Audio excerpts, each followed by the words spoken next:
Good morning and welcome to the Ladies Best Life podcast. I hope you're feeling awesome today. Today we're going to be talking about dating. We're going to be talking about needs, wants and desires as a human being, because what I've experienced from my journey of being single is it's so hard to think about what you need and want. And in fact, this was the very thing that actually caused my relationship to end. Is I started to see, because of having therapy and a mental performance coach and working on myself, that there were gaps in my relationship that couldn't be filled. There was nothing that could be done, because we are very different human beings in regards to, I'm a free spirit. I like to do what I want to do. I'm obviously in a certain realms of relationship. I'm respectful. I don't believe in polyamorous relationships for myself, as in like multiple partners. That's not what I'm talking about here.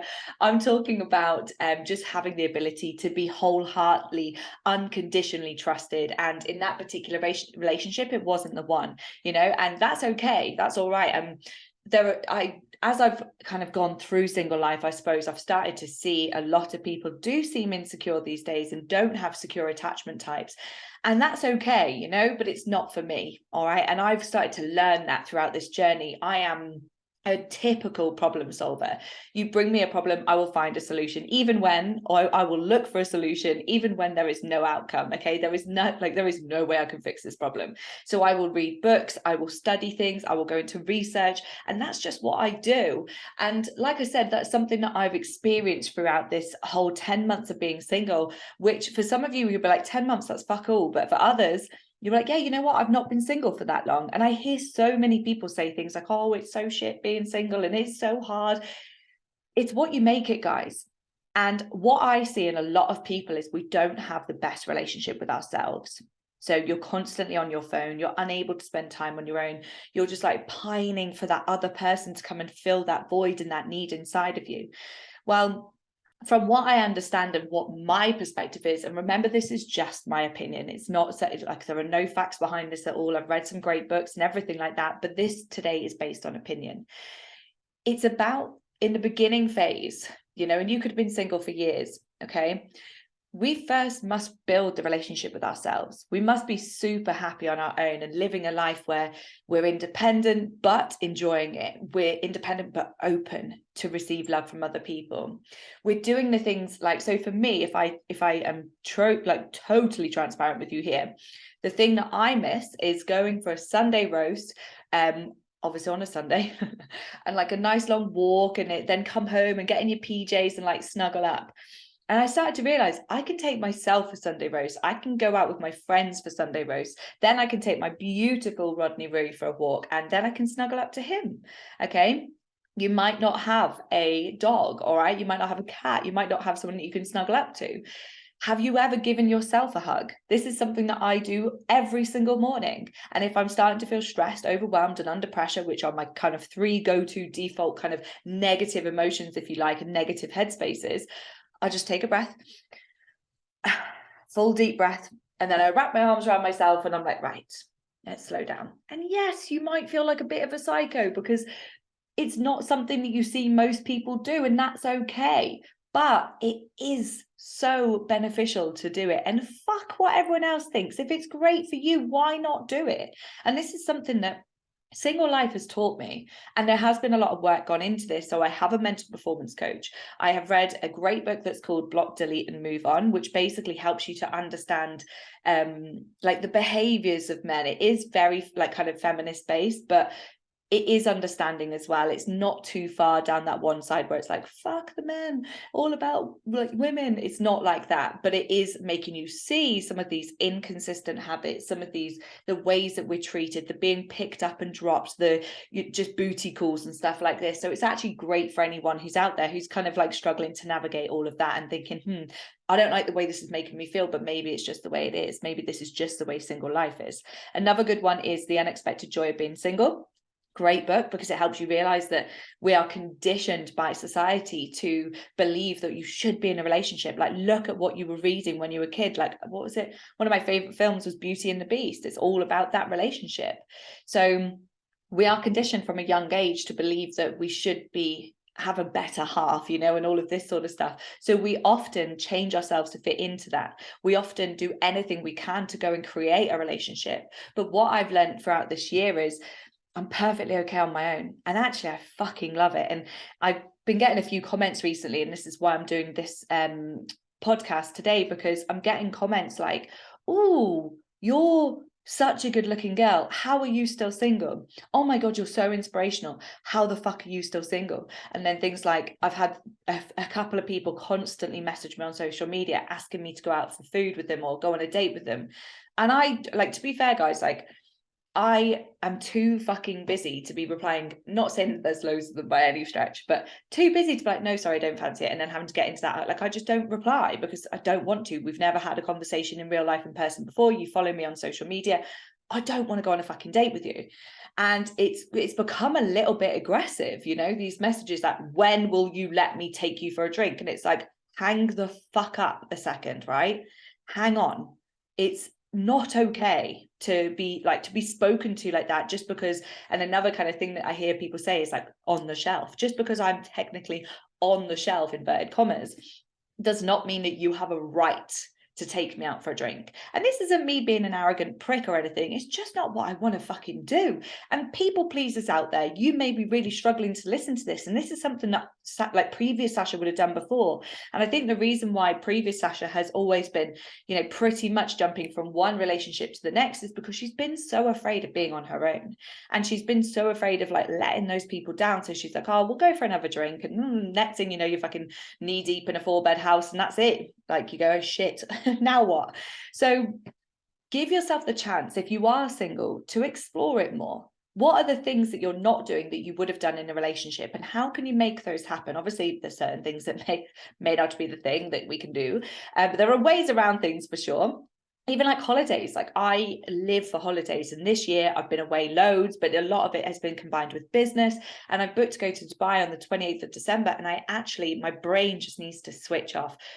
I know I will still work. I know I will still work because that is just me and my nature. And I as soon as I'm out of my constant environment, I've had a couple of days to decompress, I get really creative, and I love that side of me. I love it when that all starts to come back to the surface again, because it feels like me. But when we're constantly in the do, it can feel hard to do that. I'm getting on a plane to Dubai on my own. And yes, I've done Ibiza, and I went to Malaga. So I was going to Marbella. I don't think I've been anywhere else on my own. And this is like 4 times the length or 3 times the length of going to Spain. And I will be completely honest with you, a couple of times we're like, oh, fucking hell, like that feels a little bit scary, but that's okay. You know, it's all right to step out of the comfort zone. It's okay to be scared. It's okay to miss being in a relationship. It's okay to want to be in a relationship. Though all of these things are okay. And the more you can be okay with those things and not try and wrestle with reality, but also know, trust the process. You know, if you're working on you, if you're building your happiness up, if you're living your life, because remember, right, you could be pining for this relationship and really just thinking about it all the time, all the time, all the time. And then something could happen. Or, you know, or then you reflect and kind of look back. It's like, say, for example, if for me, this whole year I've just been pining to be in that relationship and desperately chasing it, but not enjoying my life. And I think, wow, that's a whole 10 months gone. Luckily, that hasn't been the case. Now, don't get me wrong, there have been some very tricky times throughout this year. I am not going to lie to you guys, very tricky times. And my closest friends know all about it. There have been some really hard times, and I have struggled, and it's okay. You know, I've got such a good group of friends, and also a good boardroom of people who are here to support me. So it's all right. And I've worked through it, but I just want you to know that it's okay. Like, don't look at me and think, oh, I'm like this absolute like bossing single life and it's easy and, you know, what you all fucking moaning at. Not a chance, right? I get it. But that's not the reason that we just jump straight back in. And remember, like, what do you want from this relationship? And this is something that I'm so clear on now after having some really good relationships. And the last one was definitely the best by far so far. But I now know like so much more clearly what I will and won't stand for, and having someone that is so secure and the ability to let me travel. And obviously I'm part of a big mentorship group with some really hunky guys in, and my intentions are completely pure. I'm there to do business and business only, but some people can't handle that. Okay. And for me, that's a very strong kind of non-negotiable, if you like. So start to put your standards in place, start to get really clear on what you do and don't want. And for those of you who are in a relationship and you're listening to this, I hope you're happy. Okay. And I genuinely do. And I'm all for those loving relationships where, sure, you'll have shit times, you'll hate each other at times, but the majority of the time you fucking work. I think running and this sounds really weird, but running a relationship a bit like a business where you're like, it's all the moving pieces of the puzzle are kind of 50% managed by each. Great communication, good understanding, good delegation between each other, and then time to just sit and chill and recalibrate and connect. Connection is huge, and I think that's one of the main things that I miss, is that deep understanding of each other. You just fucking get each other, and this is where like relationships are amazing. Okay, and you get each other, you completely know it. But I also know so many people are out there scared to leave a relationship just because they don't want to be on their own, or just because they've got the house, just because they've got all these assets between them. And all I want to say is, start to look at the needs that you are currently not having met. Can you start to meet your own needs more in that relationship? For me, it was things like trust, the ability to be wholeheartedly, unconditionally trusted, the ability to be free and to do what I want. Like I said, I'm not into polyamorous relationships. I'm not talking about like shagging about or anything like that. That is not my nature at all. If you want to do it, that's you. That's fine. You do you, boo.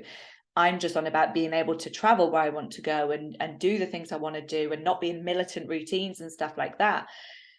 So think about your own needs, because we are on this planet for such a small amount of time. Single or in a relationship, our duty is to be not happy, because that's fucking bullshit. We can never be happy all the time, but we can live a life where we feel joy at times. We can, be understood. We can voice how we really want to feel. We can, be like properly living. And I can't really go into that in any more depth, because you living could be very different to how I live. But just think, if you reflect back on the last 2 to 5 years, repeat that again. Are you happy with that? What's not being met? What is being met? How can you enhance what you're doing? How can you make the best out of this current situation you're in? What needs to happen? Do you need a hard conversation? Do you need to delegate more? Do you need to ask for more help? Are you being over responsible for your partner? That's another thing that I was doing. So I just wanted to voice a bit more kind of like wisdom with you today. There's nothing really that I want you to kind of action from this. I just want you to ponder.